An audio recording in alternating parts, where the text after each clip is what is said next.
tech news now, and the Sentech Africa Tech conference has wrapped up. And again, the focus has been on the fourth industrial revolution and the opportunities and challenges that come with it.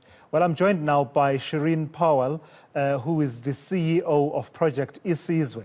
The project aims to highlight the importance of connectivity and technology in poverty-stricken areas and how this can help to alleviate some of the challenges in those areas. Shireen, good evening. It's good to have you with us. So let's talk a bit about this Africa Tech Week firstly and just recap what transpired. I was looking at the names of the nominees, the winners of the awards that go hand in hand with the Tech Week. And I realized that, my gosh, a lot of them are technologies that I've been interacting with without realizing how important they've become in my life. Nexus comes to mind. Just take me through some of your own highlights of Africa Tech Week. Thank you to Isizwe, and thank you so much for having me.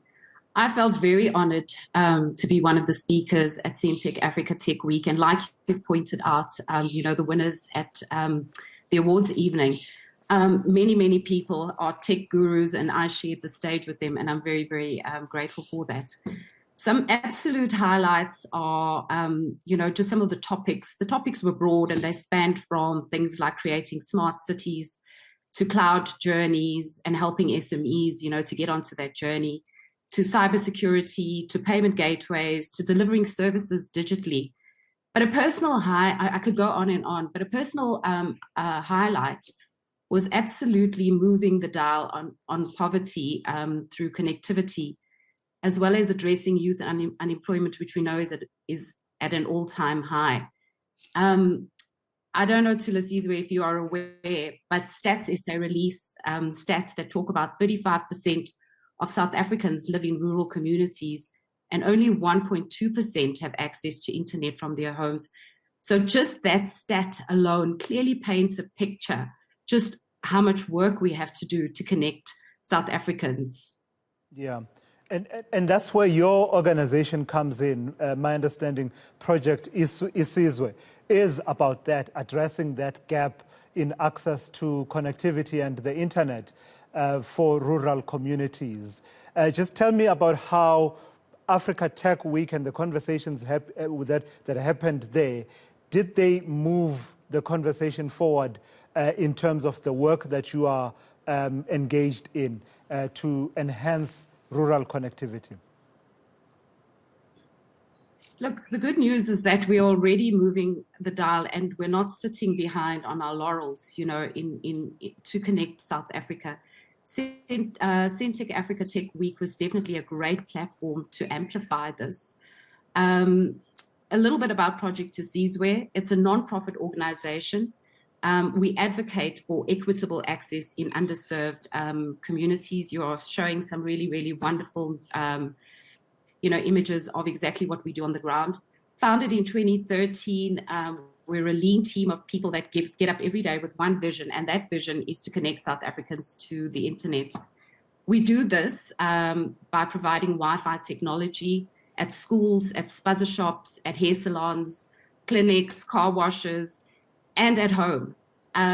So people are able to get internet, if they're sitting in communal areas and so forth. We actually also, about to embark on a project to actually connect taverns, through a wonderful partner. We're in 8 provinces in roughly 60 communities. Our biggest networks are in Lemontville and in Mpumalanga in KZN, Dunoon in the Western Cape and in Mpumalanga.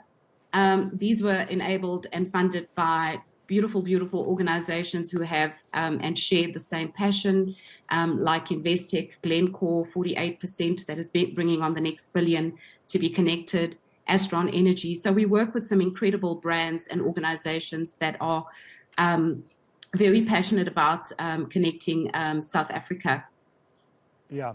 And Shireen, just looking at your company profile, you talk about uncapping the internet. And you say when you do that, you free up the minds as well as free up economies. And this is a theme of freeing up economies and economic potential of connectivity and the internet and fourth industrial revolution. This is a theme that politicians speak of quite regularly, but never really being able to draw the line of what they mean when they say exactly that. Perhaps you can shed a bit more light on what are the benefits, the economic benefits in particular, my goodness, what's happening, as well as the benefits for women and children as well. Absolutely. Thank you. That is such a wonderful question. When you put tech and connectivity together, they become powerful enablers. They enable education, which is so important in our country and also globally, actually. Countries that look, similar to South Africa are sharing the sentiment. It enables things like online learning. It enables, the ability to apply for jobs. Isizwe, I don't think there's any organization that doesn't, advertise jobs online. And I don't think there's any organization or any person applying for a job that doesn't do so digitally. So being online, is in itself a big enabler. We know that post-COVID, people work remotely. So that in itself is able to happen when you put tech and connectivity together. When you give tech and connectivity to poor people and people living in underserved communities, that's the freedom we're talking about. To uncap your mind, to give you the freedom to learn, to give you the same freedom to learn like everybody else, in South Africa that's living in the more affluent areas. To look for employment, to apply, at universities, to work from home. A couple of pictures behind you shared a picture of a wonderful woman that I met about a year ago in Mpofu, which is just outside of Howick. I met her a year ago and she was struggling to get her business online.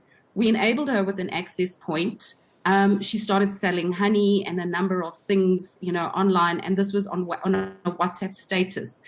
Today, this same woman is a reseller of Wi-Fi in her community. So people in and around her home are able to access this Wi-Fi at a very affordable rate. And when I say affordable rate, I'm talking about 5 Rand a day for uncapped internet access and 25 Rand a week and 100 Rand a month. We are also able to, provide internet connectivity in a number of communities where funders have come on board to do free internet, at a gig per day. So back to, this woman in Mpofu who is now doing slow cooking because she's learned to do so online and is pioneering, turning what was the traditional, very sometimes unhealthy kota into a plant-based one, where she's substituting different things for plant-based ingredients, and she's teaching online, to her fellow community members on how to make these meals, and has now just launched her own recipe book. Now, if that isn't freedom, I don't know what is. So this is the work we get up every day, and it's changing people's lives on the ground day by day. I love it.